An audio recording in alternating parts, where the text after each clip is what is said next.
जम्मू कश्मीर में गुपकार एलामिया के हवाले से मरकजी वजीर मुख्तार अब्बास नकवी ने उन तमाम लीडरों पर निशाना साधा जो people's alliance for Gupkar declaration के क़याम के लिए मीटिंग में शामिल थे। उन्होंने कहा कि इन लीडरों को साफ हवा पसंद नहीं है। आपको बता दें कि हाल ही में श्रीनगर में गुपकार एलामिया के हवाले से मीटिंग हुई थी, जिसमें people's alliance for Gupkar declaration के क़याम का फैसला लिया गया।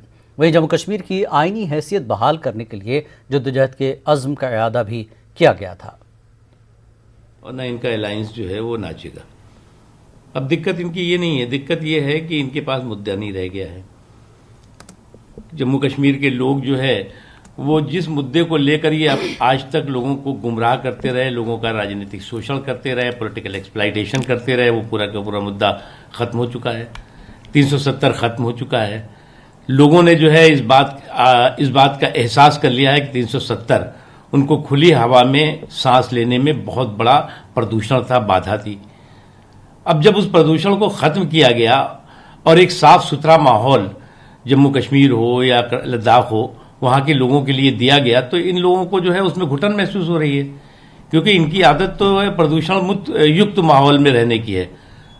तो प्रदूषण मुक्त माहौल जो है इनको जो है वो घुटन में देता है और इसलिए जो है इकट्ठा हो रहा है कि भाई चलो गले मिल करके एक दूसरे के इस दुख में जो है घड़ी में रो लें।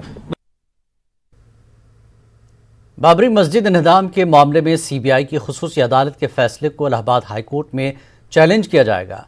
All India Muslim personal law board ने वीडियो कॉन्फ्रेंसिंग के जरिए हुई अपनी मीटिंग में यह फैसला लिया।